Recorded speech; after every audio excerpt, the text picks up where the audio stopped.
फार फार वर्षापूर्वी एक आटपाट नगरी होती. नगरीचे राजा आणि राणी अतिशय धार्मिक, न्यायी आणि प्रेमळ होते.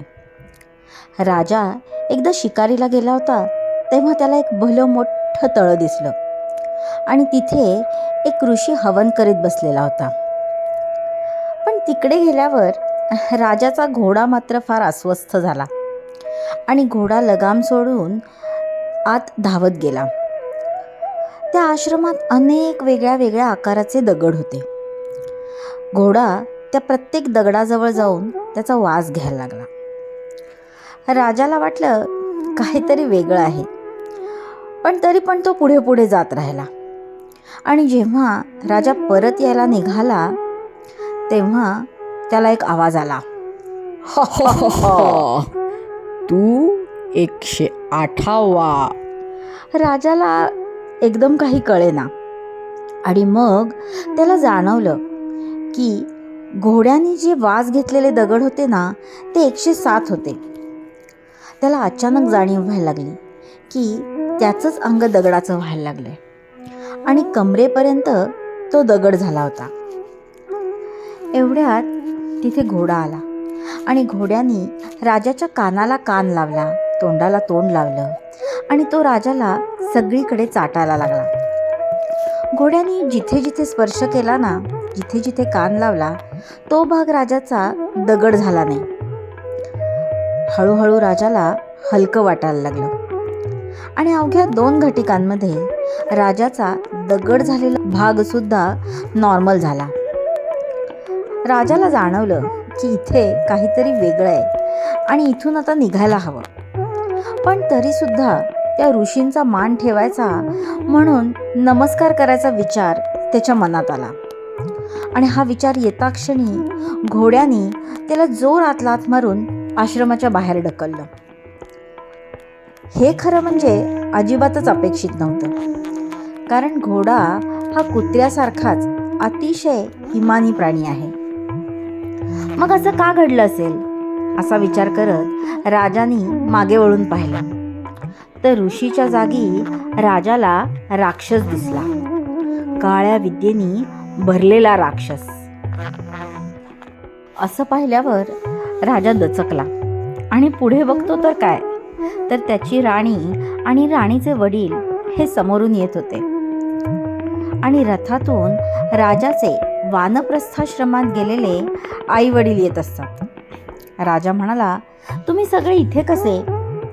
तर राजाचे वडील म्हणतात की राजा, आम्ही त्रिविक्रमाची भक्ती करत असताना आम्हाला जाणवलं की तुझ्यावर काहीतरी संकट येत आहे, म्हणून आम्ही इथे आलो. आणि हा कालदुष्ट नावाचा राक्षस आहे.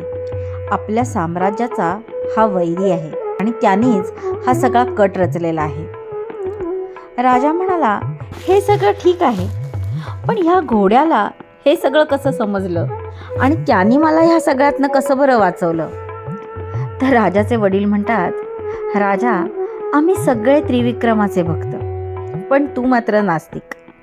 परंतु तुझ्या आईनी आणि पत्नीनी दररोज या घोड्याला आंघोळ घालताना, याचं औक्षण करताना, याच्यावर स्वार होताना मंत्रगजर केला होता आणि केवळ त्या ऐकलेल्या मंत्रगजरामुळे या घोड्यामध्ये ही ताकद आली.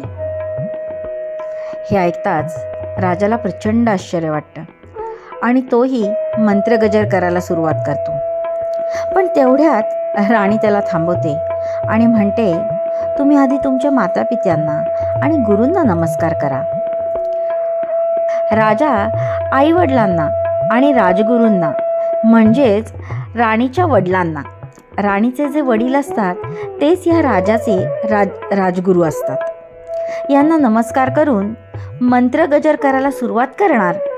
तेवढ्यात आकाशवाणी होते, थांब राजा, थांब, मंत्रगजर करू नकोस. तू पापात पडतो आहेस, तू अक्षम्य अशी चूक करतो आहेस.